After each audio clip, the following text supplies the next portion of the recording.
Hi, we are in Alamogordo, New Mexico. Just came over the Sacramento Mountains from the Carlsbad, New Mexico, Carlsbad Cavern area, and Artesia. Out here in the New Mexico area is history about space and about the atomic age. Behind me, this is International Space Hall of Fame. I'm not going to go into it, but there are displays on the outside. I'll walk up there and get some shots. But there's just so much history out here. You could, recent history, you know, and ancient history. This is a secluded part of the country, particularly back during the time of the development of atomic energy, space exploration, aircraft, jets, whatnot. Government chose these sites to be away from people, excuse me, away from prying eyes. You look out there, the White Sands missile testing range, and way out there is where the first atomic bomb was tested at Trinity site. There's White Sands National Park, which we'll go see. It's down at the south end, I believe, down by Holloman Air Force Base. So we're going to go see that. But please subscribe, like, make comments, and hope you enjoy this video. There are a number of exhibits outside, and I'm not going to go around and read what they are, all of them, but it's just a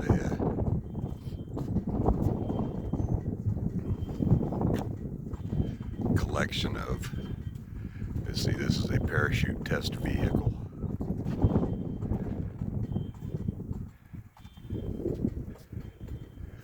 We've got radar. I think that's a Nike missile down there, if I remember from the 1960s toys I used to play with. Let's see.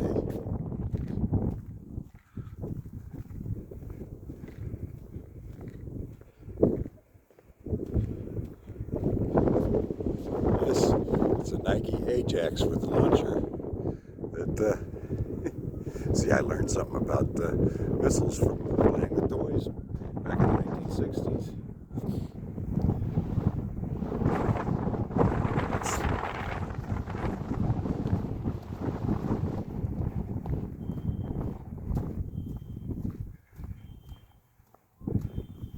Boy, this thing is big and complicated. It is F1 rocket engine. F1 is the most powerful single-chamber liquid fuel rocket engine ever flown. 5 of these engines were used to power the first stage of the Saturn V or Saturn V rocket, which carried astronauts to the moon. The engine was built by the Rocketdyne division of North American Aviation, now the Boeing Company.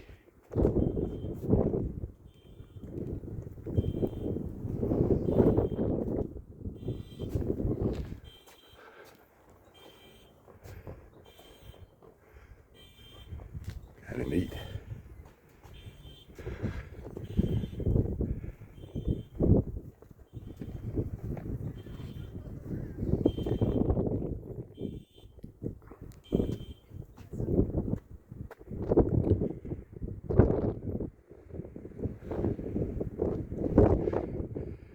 Okay, it needs two people to do this, the whisper dish. But there's one here, one over there. It says the speaker should face the dish and speak softly into the ring. The listener should place their ear near the other ring, over on the other side. Naturally occurring waves from space are very weak because of great distances they must travel to reach the Earth. In order to detect them, we use large dish antennas to collect as many of the waves as possible. These two dishes demonstrate how the sound waves of a human voice can be collected and focused. That's interesting. If you go to Washington, D.C., into the Capitol building, where they used to have the Senate chambers, is a dome. And if you get a tour, they will take you to a spot in the chambers where one senator sat, and he could hear what an opposing senator was talking about at his desk like 40 feet away because of the dish effect of the dome. Pretty interesting.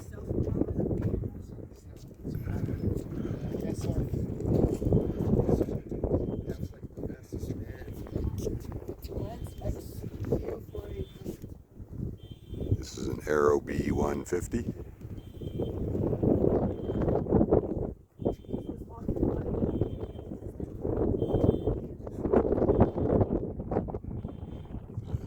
Two-stage research rocket with a solid fuel booster and a liquid fuel sustainer. Aero B variants flew from 1947 to 1985. Many of these were launched from the White Sands Missile Range, which is out in the distance. This is a Lance missile. MGM-52 Lance was a mobile field artillery tactical surface-to-surface short-range ballistic missile.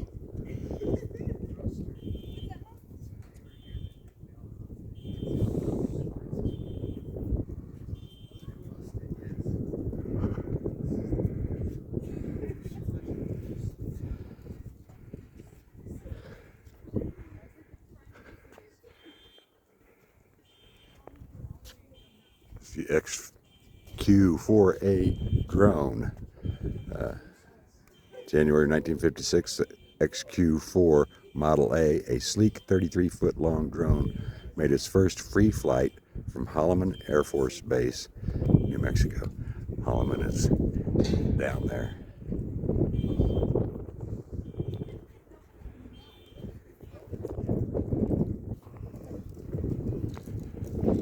So, I'm not going into the museum, just know that it is here in Alamogordo, New Mexico. If you get time, I'm sure it's very interesting. This is probably the second stage of rocket flight. This is a V2 rocket engine. It was a German, Nazi Germany, used during the end of World War II. First one was the V1, which was known as the Doodlebug. I think the British called it Doodlebug. It would take off. It looked a lot like that. Same concept. But it would take off, fly over from mainland Europe over to England, and then the fuel would run out and it would just drop onto London. This is the V2, and it was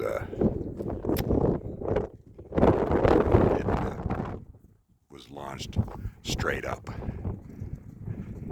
I hope YouTube understands the history of this and doesn't object to me referring to bombs and missiles. If they do, they can take this video off.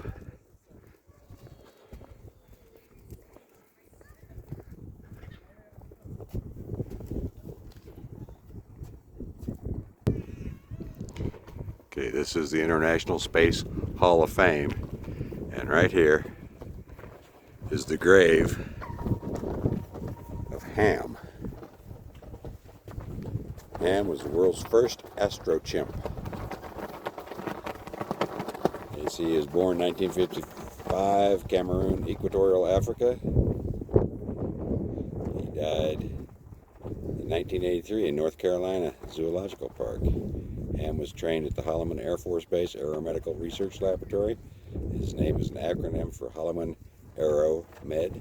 Ham's training culminated on January 3rd, 1961 by riding in a capsule perched atop an 83-foot Redstone rocket launched from Cape Canaveral, Florida, reaching a top speed of 5,800 miles per hour and an altitude of 155 miles. He was recovered at sea 420 miles downrange from the launch site. Ham proved that mankind could live and work in space. It's dedicated March 28, 1983, and people are leaving little mementos. There's an apple for Ham, and there's some coins. There's a cross up there. I'm not sure Ham was a Christian, but okay. Oh, those coins spell out Ham.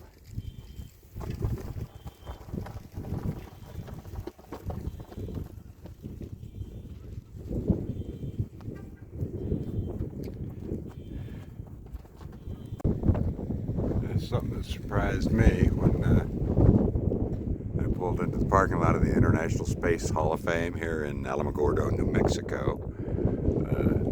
Saw this fighter jet, and I looked at it, and I wondered why it had German markings on it. Well, we couldn't get one of our old jets to display here. Well, interesting thing, this is a German Air Force Tornado 45 plus 11. And I'm not going to read the whole thing, but it can carry a spectrum of weapons and defensive aids. It is highly survivable due to its automatic terrain following and electronic countermeasure systems. The 45 plus 11 served at Holloman Air Force Base right down the road here from 22 July 1999 through 10 June 2009. This served in the U.S. Air Force for 10 years. Probably not just this one. We probably had a number of them. I never thought about that we would be buying and using aircraft from other countries. Always figured it's, Grumman and Northrop and Boeing and the usual U.S. manufacturers. But nope, we used foreign manufactured fighter jets. Okay, that was very interesting. Even without going inside the museum, just taking shots of the displays outside. It was interesting to see the Astrochimp's grave here. Now this is in Alamogordo, New Mexico. And we're going to go on down, put it on another video because YouTube might take this one off because I mention certain things that they may not approve of. But this is historical. It's about the space development. So, subscribe, like, make comments, come back and see me. I'm going to keep doing this because I'm having a ball just seeing all these interesting things in the Southwest right now. I was in Washington, D.C. Those videos are already posted. Down in New Orleans, through the Smoky Mountains. I was up at Grand Canyon, Mount Rushmore. I'm having a ball. So I hope you are enjoying these videos. Come back and see me again.